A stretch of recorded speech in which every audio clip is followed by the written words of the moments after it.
Bonjour et bienvenue sur Avenue de la Liberté, la plus belle avenue du monde. Il a un costume gris, une chemise Vichy, une silhouette fine et sportive. Le docteur James Amblin est un jeune médecin éclatant de santé, absolument impeccable et distingué. C'est ce qui rend d'autant plus stupéfiant l'aveu qu'il a fait récemment au sujet de son hygiène. J'ai commencé, nous dit-il, par utiliser moins de savon, moins de shampoing et moins de déodorant. Je suis passé d'une douche tous les jours à une douche un jour sur deux, puis un jour sur trois. Et maintenant, j'ai à peu près tout arrêté. Je me lave toujours les mains, très souvent, car c'est très important pour prévenir la transmission des maladies contagieuses, mais je n'utilise pas de shampoing, ni de savon, et je ne vais pratiquement jamais sous la douche. Alors tout ceci serait parfaitement anecdotique s'il s'agissait simplement de la dernière lubie d'un néo-bobo, mais le docteur Amblin pointe les risques bien réels pour notre santé qu'entraîner l'obsession de la propreté et la suraseptisation de nos vies quotidiennes. Sur la peau d'abord, il faut savoir que le rituel anodin en apparence de la douche du matin est en réalité le théâtre d'une guerre extrêmement sournoise que nous déclare l'industrie de la cosmétique. Aujourd'hui, la plupart des gens ont pris l'habitude de se laver les cheveux et la peau avec du savon, du shampoing, qui élimine les matières grasses naturelles, le sébum, puis de remplacer ces matières grasses par des hydratants et des après-shampoings synthétiques. Le plus aberrant, c'est que la plupart des lotions sont bien moins efficaces que le sébum et que la plupart d'entre elles sont chargées d'agents toxiques, les PEG, PPG, BHT, LSS, les dérivés de la pétrochimie, etc., etc. En définitive, le docteur Amblin nous rappelle simplement que la douche quotidienne est un phénomène relativement nouveau et largement dû à la réclame publicitaire qui réussit une fois de plus à nous inventer des besoins totalement inutiles et certainement pas sans danger. Parce qu'il existe en effet des risques à plusieurs niveaux, et cela commence par la perturbation de votre équilibre microbien. Les répercussions à long terme de ce déséquilibre sont encore à l'étude, mais éliminer les bonnes bactéries de votre peau pourrait empirer certains problèmes de peau, comme l'eczéma. C'est ce qu'a montré par exemple une étude étonnante parue dans une revue médicale qui s'appelle JCI Insight. Des chercheurs ont appliqué un spray contenant la bactérie Roséomonas mucosa sur 10 adultes et 5 enfants qui souffraient d'eczéma depuis des années. Il faut savoir que cette bactérie est abondante sur la peau de personnes sans eczéma, les peaux à problème, elles étant plutôt couvertes d'une autre bactérie, Staphylococcus aureus, qui va provoquer des inflammations. Au bout d'un mois et demi seulement de traitement, avec deux applications par semaine, les résultats étaient sidérants. Ce simple rééquilibrage de la flore bactérienne de la peau a permis une amélioration record chez 6 adultes sur 10 et 4 enfants sur 5. Et zéro effet indésirable, contrairement évidemment aux corticoïdes. Alors sans parler du fait que si votre peau n'est pas filtrée, votre douche vous expose à des sous-produits cancérigènes de la chloration tels que les trihallométhanes. Ces trihallométhanes, les THM, sont associés au cancer de la vessie et à des problèmes gestationnels et de développement. Donc réduire la durée de votre douche est important pour contribuer à limiter votre exposition. Alors maintenant, vous n'êtes peut-être pas encore prêt ou pas volontaire pour abandonner complètement les douches, mais vous souhaitez en réduire la fréquence. Alors une des façons d'y parvenir, c'est de ne laver régulièrement que les parties qui en ont vraiment besoin. Dans la plupart des cas, ça signifie les aisselles, la région de l'aine et ainsi que les pieds. Pour le reste, comme le fait remarquer le docteur Carlos du département de dermatologie de l'université de San Diego en Californie, il est très difficile de convaincre les gens d'utiliser du savon uniquement sur les parties qui en ont besoin, parce qu'ils ne réalisent pas que la peau se débrouille assez bien pour se nettoyer toute seule. Mais en fait, c'est déjà ce que savaient intuitivement nos grands-mères qui pratiquaient leur toilette de chat, qui avaient l'avantage d'épargner leur peau, évidemment, en parallèle de limiter la consommation d'eau.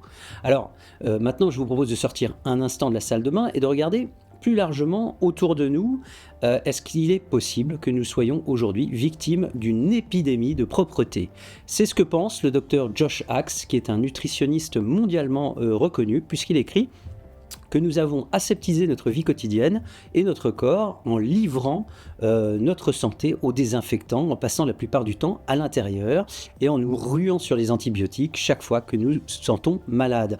Aujourd'hui, nous savons que la vie dans un environnement trop stérile rend notre corps plus vulnérable à la maladie et non l'inverse. Eh bien, ce qui nous manque aujourd'hui, ce sont les vieux amis, les bactéries commensales, les mutualistes et autres microbes présents dans notre flore intestinale qui aide à renforcer notre réponse immunitaire. Ainsi, des chercheurs de l'Institut de technologie de Californie ont montré que la récente augmentation de 7 à 8 fois du taux de maladies auto-immunes, comme la maladie de Crohn, le diabète de type 1 ou la sclérose en plaques, eh bien, était directement liée à l'absence de microbes bénéfiques dans notre intestin.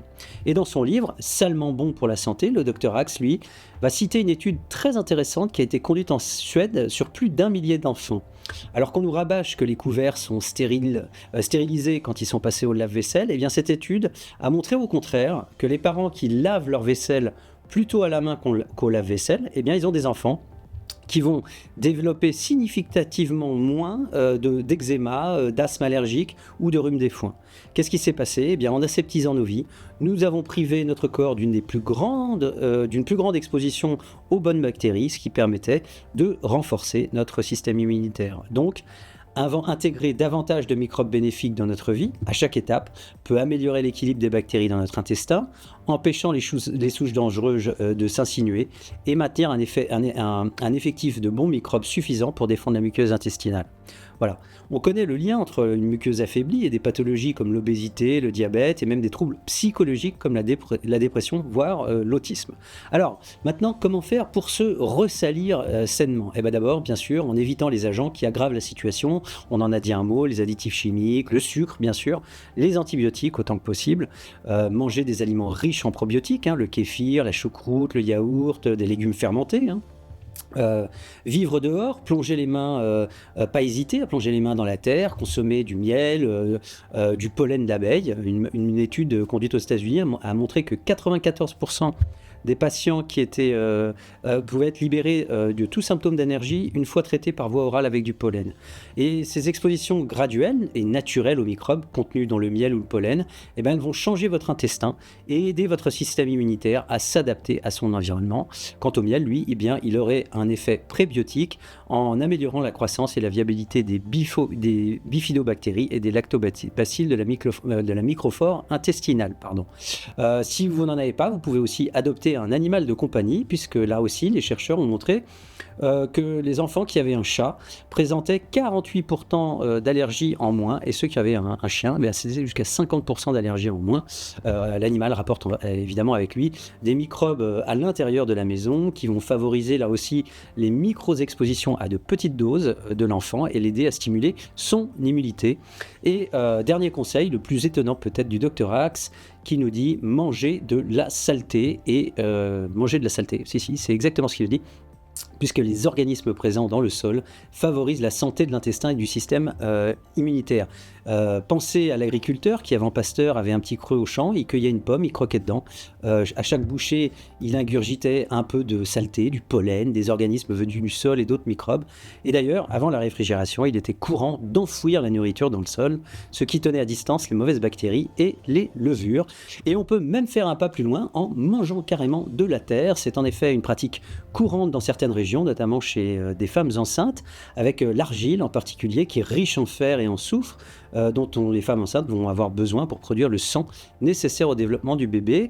Et là aussi, les scientifiques ont démontré cet effet bénéfique, puisque la consommation de terre crée des anticorps IgA chez la mère, qui vont immuniser le fœtus contre les antigènes pendant la grossesse et aider à programmer l'intestin du nouveau-né. Alors dans nos contrées, ce sont des pratiques dont il est vrai qui sont un peu assez rares, mais si vous cherchez un complément de saleté, si on peut dire, pour reprendre l'expression du Dr Axe, vous pouvez vous intéresser au shilajit, qui vient des terres riches en minéraux et nutriments des montagnes de l'Himalaya et qui contient au moins 85 minéraux.